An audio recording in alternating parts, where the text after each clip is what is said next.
인생은 선택의 연속이다, 그렇게 얘기를 하죠. 우리 인생은 하루에도 수십 번의 선택으로 이루어집니다. 오늘도 아마 여러분들 오시면서 뭘 입고 갈까부터 시작해서, 그러니까 하루의 모든 시작을 선택으로 시작해서 선택으로 마칩니다. 오늘은 누구를 만날지, 오늘은 무엇을 먼저 하고 무엇을 나중에 해야 할지, 내가 누구에게 무슨 이야기를 하고 싶은 게 있으면 이게 말하는 것이 도움이 될지 안 될지, 참 많은 크고 작은 선택을 하면서 우리는 삽니다. 그런데 선택이라고 하는 것은 여러 개 중에 하나를 고르는 행위를 넘어서 사실은 이 선택이 우리 인생의 방향을 결정하고 또 내 삶의 모양들을 결정하게 되어집니다. 영어로 출생을 뭐라고 합니까? birth 이렇게 얘기하죠. B-I-R-T-H, B로 시작하죠. 죽음은 뭐예요? death입니다. D로 시작하죠. D-A-T-H. 그런데 출생은 B로 시작하고 죽음은 death, D로 시작합니다. 그런데 이 장폴 사르트라고 하는 사람은 무슨 얘기를 하냐면, 그 B, 출생, D, 죽음, 그 사이에 초스, 즉 선택. 그래서 인생이라는 건 뭐냐면 탄생과 죽음 사이의 선택이다, 이렇게 정의를 하면서 선택의 중요성을 강조합니다. 참 출생과 죽음 사이의 선택, 초이스, 그게 우리 인생이래요. 정말 고개가 끄덕여집니다. 선택이 참 중요해요. 선택이 중요한 이유는 뭐냐면 이 선택이 우리 인생의 방향, 운명, 모든 것들을 결정하기 때문입니다. 지금 여러분이 누리고 있는 그 위치, 삶은 사실은요, 여러분이 과거에 내린 크고 작은 선택들이 모여서 오늘 여러분들의 결과가 되어졌던 것이죠. 여러분 그렇지 않습니까? 그때 내가 이런 결정, 이런 선택을 잘했어 라고 하는 것도 있고, 그때 이렇게 할 걸이라고 하는 후회되는 선택도 있을 것입니다. 그런 선택들이 모여서 오늘 우리가 되어졌다고 하는 이야기인 것입니다. 그래서 선택이라는 것은요, 우리 인생을 살수록 뭐를 더 느끼냐면, 선택이라는 것은 쉽게 결정할 것이 아니구나, 신중을 기해야 되는 거구나, 그런 생각이 들지 않습니까? 우리가 신중을 기해서 내린 선택도 나중에 보면 아쉬운 결정으로 우리의 가슴을 조금 슬프게 만드는 것들도 참 많이 있잖아요. 근데 문제는 뭐냐면 이 선택이라고 하는 것은 이 땅의 결과로만 끝나는 것이 아니라 나중에 이게 하나님 나라에까지 이어지기 때문에 우리의 선택은 더 신중하고 더 조심스러워야 합니다. 덜컥 결정하거나 가볍게 생각해서 선택하면 안 된다는 이야기인 것이죠. 오늘 본문에 보게 되면 솔로몬의 아들 르호보암은 자기 인생의 최대의 선택 앞에 서게 되어집니다. 그 솔로몬이 죽고 그의 아들 르호보암은요, 이스라엘 백성들에게 왕으로 세움을 받기 위해서 오늘 본문에 보게 되면 세겜으로 가고 있습니다. 이 세겜이라고 하는 것은 히브리어로 어깨, 등, 짐을 진이라는 뜻을 가지고 있습니다. 왜 그러냐면 세겜이라고 하는 그 도시는요, 산 기슭에 자리를 잡고 있어서 마치 어깨나 등에 짐을 지고 있는 듯한 모습이 되었기에 이런 이름으로 지어졌습니다. 근데 가만히 보면요, 르호보암이 왕이 되기 위해서 세겜을 찾아갔다? 뭔가 조금 이상하지 않습니까? 사무엘하 5장 1절 말씀에 보게 되면요, 온 이스라엘이 다윗을 왕으로 삼기 위해서 다윗이 그 당시에 머물렀던 헤브론으로 찾아왔었어요. 다윗을 왕으로 삼기 위해서 헤브론에 와가지고서 당신이 우리 왕이 되어 주옵소서 이렇게 부탁을 했거든요. 그런데 지금 르호보암은 어떻게 해요? 나를 왕으로 좀 추대해 주십시오 하고 부탁하러 어디를 가요? 세겜으로 갔어요. 할아버지 다윗 때는요, 사람들이 와서 부탁을 하고 추대를 했는데 오히려 그 손자인 르호보암 때는 자기가 왕으로 좀 추대받고 싶어서 나를 왕으로 좀 인정해 주시고 추대해 주세요 하고 세겜까지 갔어요. 그것은 그만큼 르호보암의 정치적 입지가 굉장히 약화되어졌다라는 얘기입니다. 그 이유는 뭐냐면 아버지 솔로몬에 대한 반감 때문에 그랬었습니다. 이 세겜은요, 이스라엘의 그 북부 지방에 위치한 도시였었는데 이 세겜 사람들은요, 그 르호보암의 아버지 솔로몬 때부터 아주 가혹한 강제노동 착취 그리고 무거운 세금 징수 때문에 시달렸었습니다. 우리가 잘 아는 것처럼 솔로몬은요, 예루살렘 성전도 짓고 자기의 궁전도 짓고 밀로 그리고 여러 성읍을 건축하기 위해서 막대한 노동력과 돈이 필요했던 것이죠. 그래서 솔로몬은 이스라엘 백성들을 강제로 대규모 토목 사업에 동원을 했었습니다. 그리고 솔로몬의 그 화려한 궁전 생활과 사치 그리고 수많은 이방 아내들을 위한 궁 유지비가 얼마나 많이 들었겠어요.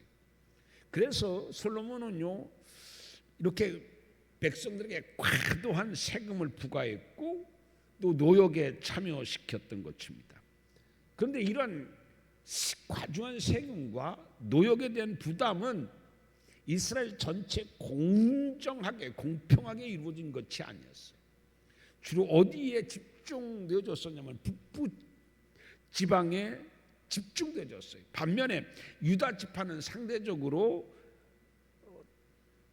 이러한 노동이라든지 과중한 세금에서부터 좀 벗어날 수 있었어요. 그러니까 북부 지파의 사람들은 굉장히 불만이 큰 거죠. 그래서 솔로몬이 죽은 후 북쪽 사람들은요, 이 르호보암을 왕으로 세우기 위해서 세겜으로 부르고 뭔가를 다짐을 받으려고 했었던 것이죠.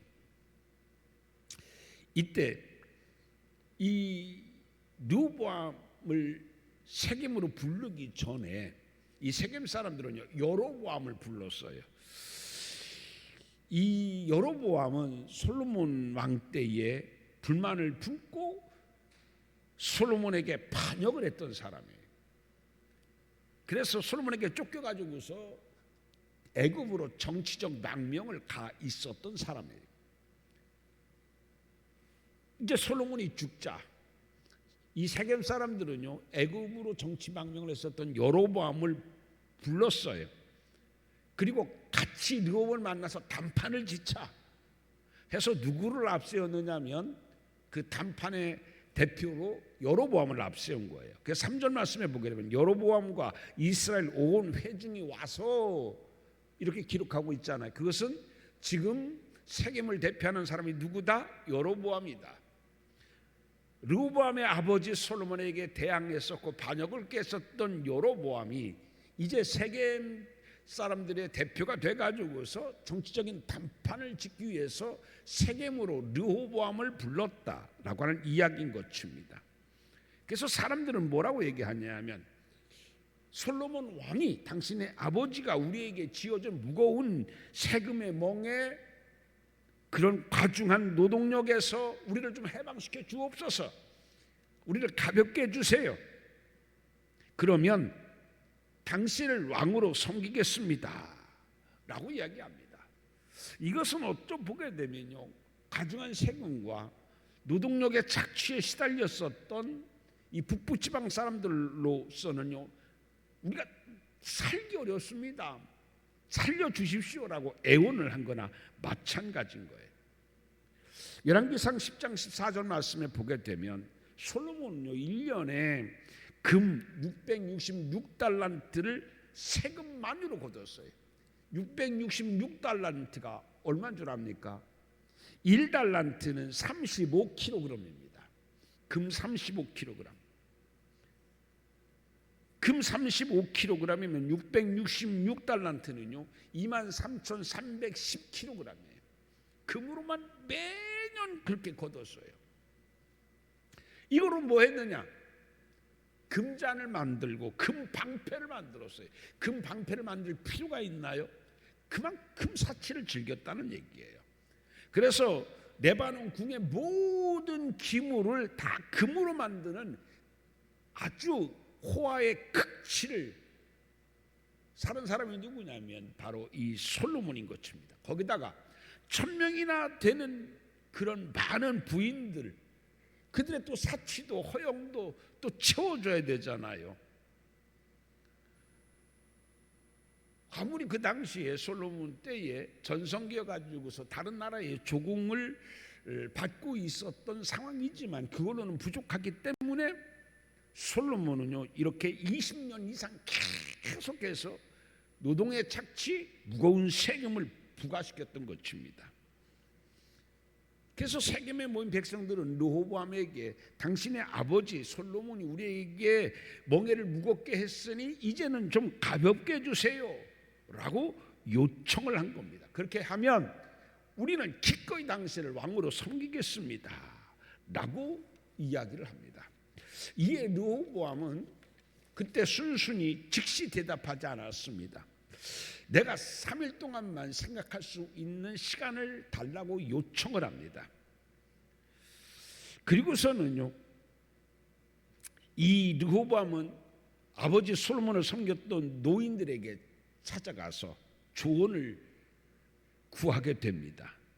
이 노인들이라고 하는 것은요 히브리어로는 자켄이라는 뜻인데 이것은 나이가 많이 먹었다라는 것보다도 지혜가 많은 원로의 사람들이다라고 하는 의미입니다. 그러니까 지혜가 많은 이런 원로들에게 어떻게 하면 좋겠습니까? 지금 세겜의 북쪽 사람들은 과도한 세금과 노동력에 착취해서 좀 우리의 어깨에 그 무거운 짐을 좀 가볍게 해달라고 부탁하는데 어떻게 하면 좋겠습니까? 라고 자문을 구해요. 그때 원로 대신들은 그렇게 해주세요. 만약에 왕께서 그들의 부탁을 드려주면 그들은 왕을 섬기게 되줄 것입니다 하면서 부탁을 들어달라고 이야기를 합니다. 그런데 이 조언을 듣고서 르호보암은 자기의 마음에 썩 들지를 않았어요. 그리고서는 자기와 함께 자라는 어린 사람들에게 또 가서 또 조언을 구합니다. 여기서 어리다라고 하는 것은 나이가 어리다는 의미가 아니라 세상에 걱정 근심 없이 세상의 풍파 속에서 시달리지 아니하고 고생하지 아니하고 곱게 자랐다라는 뜻을 가지고 있습니다. 즉 이 젊은 어린 사람들은 누구냐면 귀족들, 왕족들이다라는 이야기인 것입니다. 그러니까 이 귀족, 왕족들은요 아주 금수저죠. 좋은 가정에서 태어나서 고생 한 번 안 하고 자기가 원하는 대로 다 부모들이 들어주면서 금이야 옥이야 이렇게 자란 사람들입니다. 이런 사람은 고생을 몰라요. 힘들다는 걸 몰라요. 자기가 경험해 봤어야지 공감하죠. 어렵게 사는 사람들의 심정을 그들은 전혀 모릅니다. 그들은 늘 왕궁 중심으로 풍족한 생활을 했기 때문에 백성들이 왜 이런 요구를 하는지, 어떤 심정으로 이런 요구를 하는지 그들은 전혀 공감도 되지 않았고 이해도 되지 않았습니다. 그렇기에 이 르호보암의 어린 친구들은 자기들 입장에서만 생각했어요. 만약에 저들이 세금을 감해달라고 하는 대로 감해주게 되면 우리에게 오는 것은 얼마나 줄어들까, 자기 입장만 생각했어요. 그러니까 그들은 자신의 입장에서 저들의 어려움은 전혀 공감하지 아니하고 입장을 생각하지도 않고 배려하지도 않고서 왕이요, 저들이 저런 요구를 하면은 솔로몬의 당신의 아버지는 채찍으로 저들을 때렸지만 당신은 그 아버지 솔로몬의 채찍보다 더 강력한 전갈로 징계해라고. 그래야 저들은 말을 듣는다고 이렇게 조언을 하게 됩니다.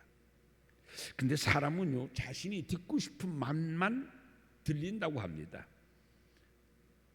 이런 자기가 듣고 싶은 말만 들리는 것, 이유가 있는데 심리학에서는 세 가지로 이야기합니다.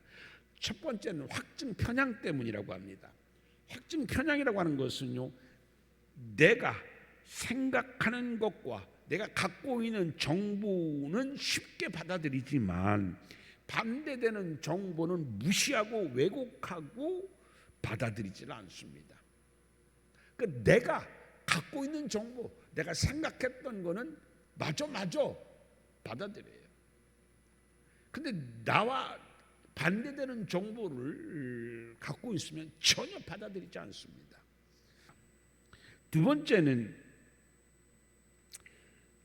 내가 듣기에 불편한 것은 받아들이지 않으려고 합니다.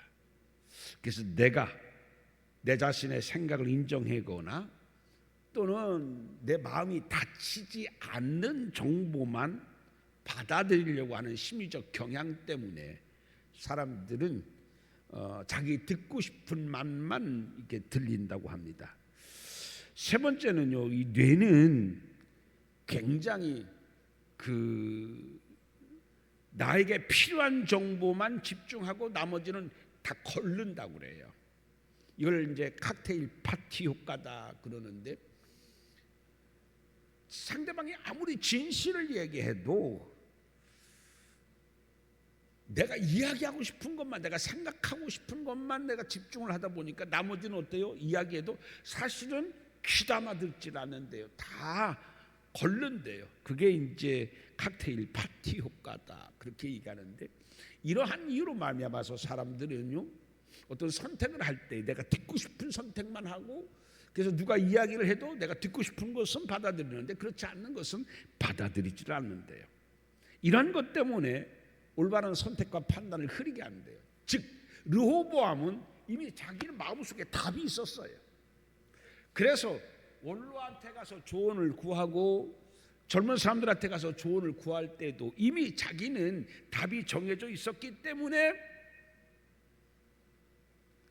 자기가 듣고 싶은 말만 듣다 보니 자기가 어린 시절서부터 풍족하게 왕궁 생활을만 즐겼었던 그들의 이야기를 듣게 되어져서 원로들의 말은 반영하지 않고서 이 어린 친구들의 말을 따르게 되어지는 것입니다. 이 르호보암은요, 여기서 결정적인 실수를 범하게 되는데 뭐냐면요, 여러분 어떤 실수가 있었다고 생각합니까? 여러분들은 원로들의 이야기를 안 듣는 것이 결정적인 실수였을까요? 젊은 사람들의 이야기를 따른 것이 결정적인 실수였을까요? 사실은 둘 다 아닙니다. 뭐냐면 하나님은 어떻게 생각하실까를 생각하지 않았어요. 즉 그의 선택에는 하나님이 계시지 않았다. 이게 가장 큰 결정적인 것입니다. 하나님 앞에 묻고 하나님은 어떤 분인가, 하나님 같으면 어떤 결정을 내리실까, 성경에서 하나님은 어떤 하나님인가, 이 하나님은 지금 나에게 무엇을 말씀하시는 것인가, 그의 선택과 결정에는 하나님은 전혀 도외시되고 있다는 말씀인 것입니다. 여러분 성경에 보면 하나님은 어떤 하나님입니까? 이사야 10장 27절 말씀에 보게 되면 하나님께서는요, 우리의 어깨에 무거운 짐을 대신 지어주시는 분이라고 말씀하고 있습니다. 뿐만이 아닙니다. 시편 68편 19절 말씀에 보게 되면 날마다 우리 짐을 지시는 주 곧 우리의 구원이신 하나님을 찬송할지로다. 거기서도 날마다 우리의 짐을 지어주시는 분으로 하나님을 찬송하고 감사하고 있습니다. 예수님께서도 이 마태복음 11장 28절 말씀에 보면 수고하고 무거운 짐 지친 자들아 다 내게로 오라. 내가 너희를 쉬게 하리라. 하나님은 어떤 분인지를 조금만 그가 생각하고 그 하나님을 기억하며 자기의 선택에 있어서 하나님의 말씀을 대입했다고 하게 되면 그는 바른 선택을 했을 것이고 하나님이 기뻐하시는 선택을 했을 텐데, 그는요 어릴 때부터 쭉 신앙에서 살아왔었지만 그러나 선택의 순간에는 신앙이 대입되지를 않았다라고 하는 말씀인 것입니다. 그래서 그는 사람의 소리만 들었어요. 그는 여러 소리를 들었다고 생각할 거예요. 충분히 들었다고 생각했을 거예요. 내 결정은, 내 선택은 나만의 독단적인 것이 아니라 많은 사람들의 이야기를 듣고서 내린 결정이었다고 생각했었을 거예요. 그러나 가장 중요한 자기의 선택과 결정에서 하나님은 전혀 계시지 않았다라고 하는 말씀인 것입니다. 여러분 잠언 9장 10절 말씀에 보면은 여호와를 경외하는 것이 지혜의 근본이요 그리고 거룩하신 자를 아는 것이 명철이니라. 거룩한 자를 아는 것이 명철이니라. 하나님이 어떤 분인가 아는 것이 명철이라는 얘기입니다. 그런데 하나님은 어떤 분인가에 대해서 전혀 몰랐던, 그리고 관심이 없었던, 그리고 생각지도 않았기 때문에 르호보암의 선택은 처음부터 잘못되어졌다는 얘기입니다. 사람들의 이야기만 들으려고 했었지 하나님의 말씀은 들으려고 하지 않았다. 하나님 앞에 하나님의 뜻은 무엇인가를 묻지 않고 사람들의 조언만 구했다. 그래서 그의 선택은 애초부터 잘못될 수밖에 없었다라고 하는 사실인 것입니다. 여러분 우리는 수많은 선택 속에서 살아가게 됩니다. 살다 보게 되면 내가 선택해놓고도 이해되지 않는 선택들이 있죠. 아마 여러분들도 많이 경험해 봤을 겁니다. 내가 그때 왜 그런 선택을 했을까? 지금 생각하면 왜 상황이 이렇게 꼬였을까? 그래, 그때 내가 그런 결정만 하지 않았어도, 그런 선택만 하지 않았어도 훨씬 지금보다는 나았을 텐데. 우리는 선택에 대한 결정에 대한 많은 후회를 하면서 살아갑니다. 그런데 지금부터라도 우리가 그런 후회된 결정을 하지 않고 후회된 선택을 하지 않으려면 어떻게 됩니까? 그거에 대한 대답을 우리에게 가르쳐 주는 것이 본문입니다. 바로 뭡니까? 하나님께 물어야 된다. 오늘 말씀의 결론은요 15절에 있습니다.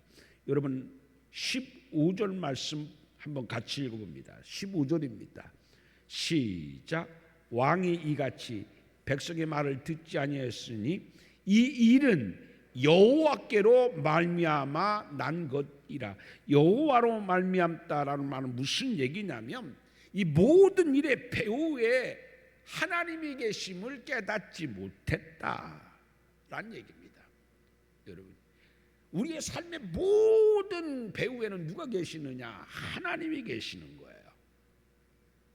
그래서 하나님께 우리가 물어야 돼요. 하나님께 선택의 결정권을 물어야 돼요. 그런데 하나님께 묻지 않고 사람에게 물어서 잘못된 선택을 함으로 말미암아서 어떤 결과를 가져왔습니까? 이 작은 선택이 치명적인 결과를 가져왔잖아요. 어떤 결과를 가져왔습니까? 이스라엘이 분열되죠. 남유다와 북이스라엘로 분열되어지는 시작이 이 생각, 선택, 결정, 잘못된 결정, 잘못된 선택 때문이었다라고 하는 것입니다. 아마 르호보암도요 이 작은 선택이, 결정이 이렇게 어마어마한 결과를 가져올 줄은 몰랐을 것이에요. 아까 얘기했지만요 북이스라엘 사람들은요 남유다보다도 훨씬 더 많은 세금을 그리고 강제 노역에 시달렸었거든요. 어쩌면은요 그들의 민원을 잘 해결해주고 하나님의 뜻에 따라 가지고서 그들의 어깨를 가볍게 해주는 선택을 했다고 하게 되면 르호보암은 아버지 솔로몬, 할아버지 다윗을 뛰어넘는 좋은 왕도 될 수도 있었어요. 그런데 잘못된 선택으로 말미암아서 그는 나라를 두 동강이 분열시키는 불운의 왕이 되어지고 말았던 것입니다. 여러분, 오늘 여러분들은 어떤 선택을 할 때 어떻게 결정합니까? 여러분, 인생의 큰 선택, 작은 선택은 없습니다. 다 큰 선택이에요. 작은 선택은 없습니다. 내가 생각할 때는요, 겨우 괜찮겠지, 이거 작은 선택. 오늘 여러분 보십시오. 오늘의 여러분은 여러분의 과거의 선택이 모여서 이루어진 여러분입니다. 아까도 말씀했습니다마는, 그런데 우리의 선택은 이 땅의 결과로만 끝나는 것이 아니라 하나님 나라에서도 내 선택과 내 결정이, 하나님께서는 우리에게 네가 그때 왜 그런 결정을 했느냐라고 책임을 묻고 책망을 받을 사람도 있고 칭찬받고 상급받을 사람도 있게 되어질 것입니다. 사랑하는 성도 여러분, 어떤 선택과 결정을 할 때 꼭 오늘의 본문을 교훈 삼아서 하나님께 먼저 묻고 하나님의 뜻을 구하고, 하나님 같으면 어떤 선택을 하고 어떤 결정을 할까, 꼭 하나님께 묻고 하나님의 뜻을 구하는 여러분 되어지기를 주님의 이름으로 축원드립니다. 그래서 잘못된 선택과 결정이 아니라 하나님이 보실 때도 선하고 좋은 결정을 하여서 여러분이 이 땅에서 여러분의 삶의 결과가 아름답고 하나님 나라에서도 더욱더 축복되어진 그러한 여러분 되어지시기를 주님의 이름으로 축원드립니다. 기도합니다. 하나님 아버지, 오늘도 우리는 많은 선택과 결정 속에 살아갑니다. 그러나 그 선택과 결정이 이 땅의 결과만이 아니라 나중에 하나님 나라에서도 우리에게 그 책임과 축복이 정해진다는 사실을 꼭 기억하게 도와 주시옵시고, 내 생각과 판단이 아니라 하나님이 기뻐하실까, 하나님이 원하실까, 하나님의 뜻은 과연 무엇일까를 먼저 구하며 선택하고 결정하는 우리가 되게 하여 주시옵소서. 이 땅의 가장 아름다운 모습으로, 후에는 가장 복된 사람으로 하나님 나라에 설 수 있는 우리가 되게 도와 주옵소서. 예수님 이름으로 기도하옵나이다. 아멘.